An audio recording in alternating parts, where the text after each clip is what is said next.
साहित्य सरिता में मैं डॉक्टर बबीता जायसवाल आप सभी का हार्दिक स्वागत करती हूँ। आज मैं आपके सामने दिल्ली विश्वविद्यालय के बीए बीकॉम के पाठ्यक्रम में संकलित भारतेंदु हरिश्चंद्र के नाटक अंधेर नगरी के कथ्य पर बातचीत करना चाहूंगी। और इस नाटक को प्रहसन क्यों कहा जाता है और अंधेर नगरी नाटक आज भी प्रासंगिक क्यों है, इन सब विचार बिंदुओं पर मैं आपके समक्ष एक व्याख्यान प्रस्तुत करना चाहती हूँ। आशा है कि मेरी छात्राओं के लिए यह उपयोगी सिद्ध होगा। अंधेर नगरी प्रहसन को किस प्रकार से हम आज भी प्रासंगिक मानते हैं, इस पर भी विशेष रूप से चर्चा करूंगी।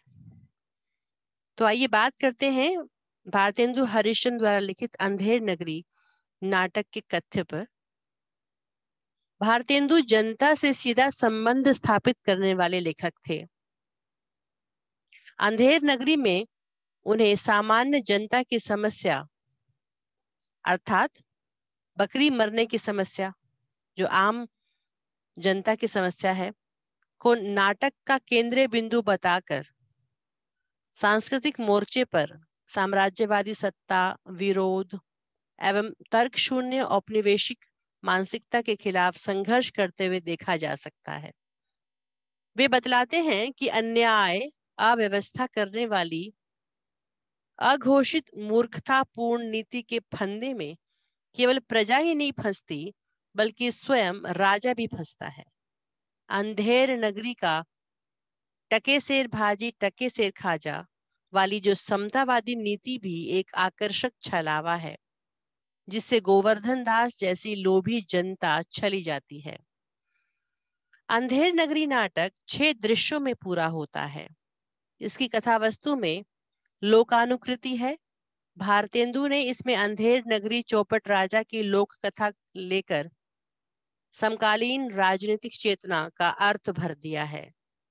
व्यंग के तीखे उद्देश्य से, व्यंग के तीखेपन से लेखक केवल राज्य सत्ता पर ही नहीं, ब्राह्मण की बिकाऊ मनोवृत्ति, मुनाफाखोरी, नौकरशाही और मुफ्तखोरी की लोभ वृत्ति पर भी प्रहार करता है।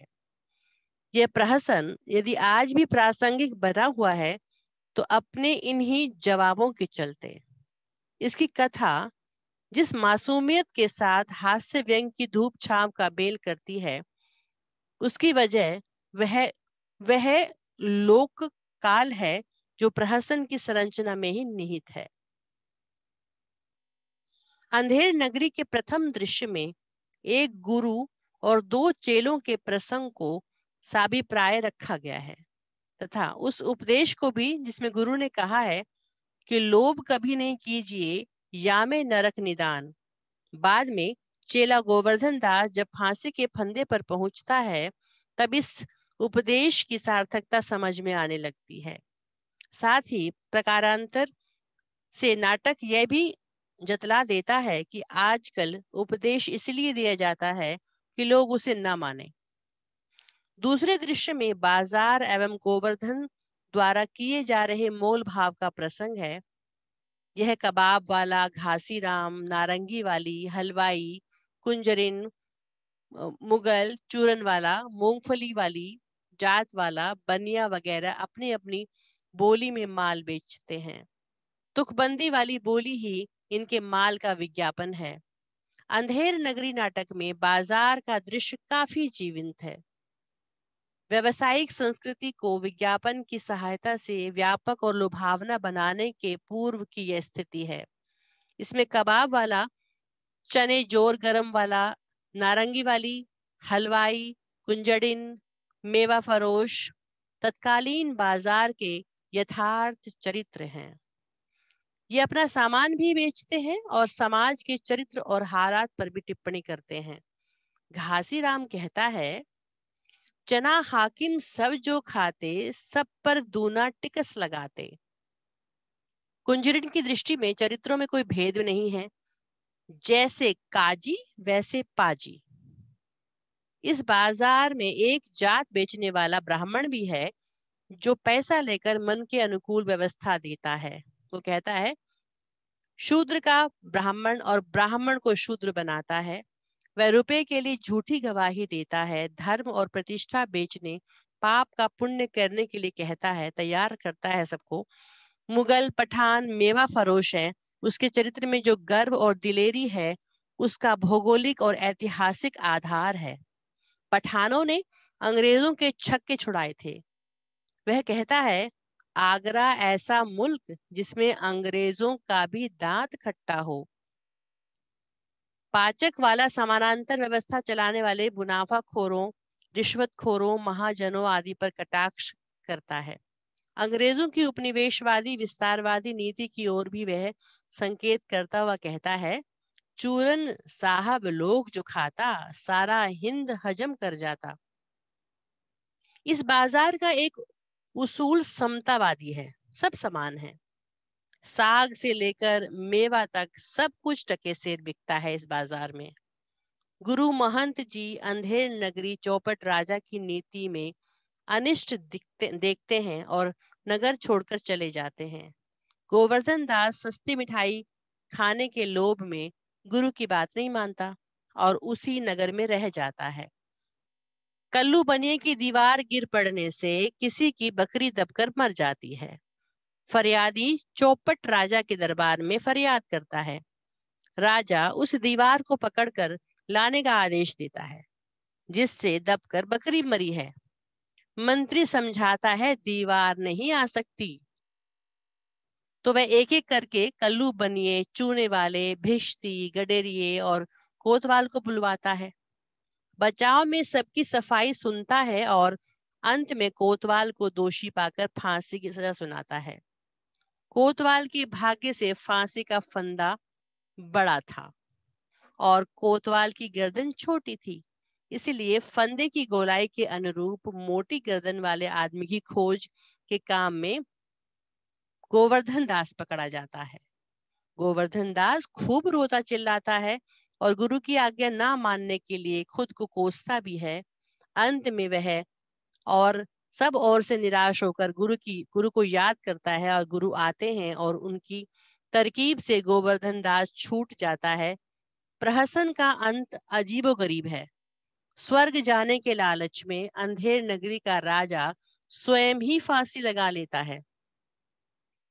अंधेर नगरी में लोक रुचि को संरचनात्मक बनावट में विनोद, कौतुक और आह्लाद से बुना गया है। इसका रचना विधान काफी लचीला है। इसलिए इसमें रंगमंचीय प्रयोग की अनेकानेक संभावनाएं हैं। इसके जो पद्यात्मक संवाद हैं उनमें नृत्य एवं संगीत की गुंजाइश है। इन संवादों के भीतर से ही हास्य और व्यंग उपजते हैं, लिहाजा ये थोपे हुए नहीं लगते। जब गोवर्धन दास सुनता है कि हलवा, जलेबी, गुलाब जामुन एवं खाजा सब कुछ टके सेर है, तो वह आनंद से पूछता है, क्यों बच्चा, मुझसे मस्खरी तो नहीं करता? उल्लास की ये सहजता स्वाभाविक हास्य की सृष्टि करती है। प्रहसन आकार से बहुत छोटा है, पर इसके पात्र वर्गीय चरित्र के हैं। इसकी भाषा पात्रों के अनुरूप है। गुरु भी चेले को बच्चा नारायण दास या बच्चा गोवर्धन दास बोलते हैं। कहते हैं, देख बिच्छा उच्छा मिले तो ठाकुर जी का भोग लगे। प्रकारांतर से गुरु जी का ही भोग है, दोनों में यहाँ यथार्थता है। सदुक्कड़ी भाषा का यह यथार्थ रूप है। संवाद प्रसंगोद्भावता के साथ में विनोद का विषय ढूंढने में सक्षम है। प्रसंग के अनुसार संवाद है। पात्रों के संवादों में उच्च कोटि की कथन भंगिमाएं हैं। संवादों में पात्रता का विशेष ख्याल रखा गया है, इसलिए इसमें पात्रों का चारित्रिक वैशिष्ट्य भी दिखाई पड़ता है। अंधेर नगरी की अंधेर गर्दी अंग्रेजी शासन व्यवस्था की कमियों को ही सामने लाती है। देश की हवा एवं मिट्टी से भारतेंदु का गहरा लगाव था। उनके नाटक सिर्फ मन बहलाने के लिए नहीं है, बल्कि उनके जरिए वे देश की अनपढ़ अशिक्षित जनता को राजनीतिक दृष्टि से जागरूक जन चेतन बनाने का भी प्रयास कर रहे थे। अंधेर नगरी कुशासन का प्रतीक हो गया है। जब व्यवस्था में अराजकता उत्पन्न होती है, कानून का शासन ढीला पड़ता है, तब रंगकर्मी अंधेर नगरी के मंथन की ओर लपकते हैं। अब बात करते हैं कि इसे प्रहसन क्यों कहा जाता है। शारदा तनय के अनुसार प्रहसन में केवल एक रूपक होता है। भारतेंदु ने नाटक नाम अपने लंबे निबंध में प्रहसन के बारे में लिखा है। यद्यपि प्राचीन रीति से इसमें एक ही अंक होना चाहिए, किंतु अब अनेक दृश्यों के बिना प्रहसन नहीं लिखे जाते हैं। जाहिर है कि भारतेंदु फार्म एक परंपरा की लकीर पीटने वालों में से नहीं थे।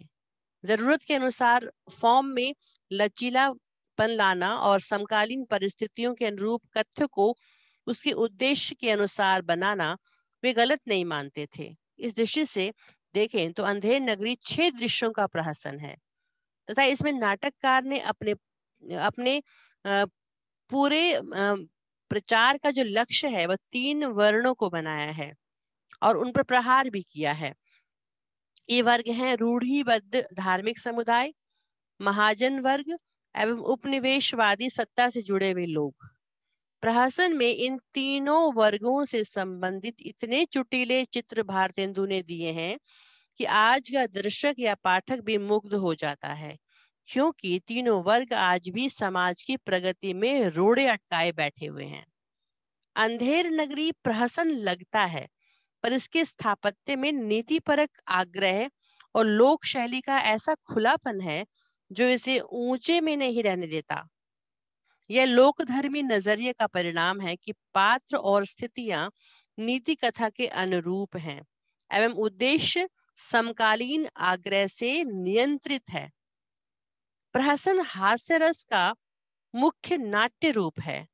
अंधेर नगरी परिहास का परिहास उसके शिल्प का अभिन्न अंग है। सिर्फ एकाध स्थलों पर परिहास का स्तर सतही लगता है, जैसे पान खाइए महाराज सुनकर राजा डर जाता है, किंतु ऐसे संवाद को भी नाटकीयता के द्वारा मुक्त हास्य रस में बदला जा सकता है। गुरु चेला के संवाद से भी हास्य रस की सृष्टि होती है, लेकिन उसका कारण सधुक्कड़ी भाषा है। हास्य तो वैसे हर संवाद एवं क्रिया व्यापार में है, परंतु वहीं वह चरम ऊंचाई प्राप्त कर लेता है जहां राजा स्वयं स्वर्ग जाने के लालच में फांसी पर चढ़ जाता है। त्रासदी घटना का और त्रासदी प्रभाव इस नाटक की सबसे महत्वपूर्ण उपलब्धि है। प्रहसन के केंद्रीय तत्व है हास्य और व्यंग। अंधेर नगरी में ये दोनों तत्व घुले मिले हुए हैं। गोवर्धन दास कहता है, साच कहे तो पन ही खावे, झूठे बहुविध पदवी पावे। क्या ये नैतिक मूल्यों के धराशायी होने की सूचना नहीं है? थोड़े और बुरे रूप में यह स्थिति आज भी मौजूद है, इसलिए आज भी नाटक प्रासंगिक है। तो यहीं पर मैं अपनी वाणी को विराम देती हूँ। अगले विषय के साथ अगली वीडियो में आपके सामने फिर उपस्थित होंगी। नमस्कार।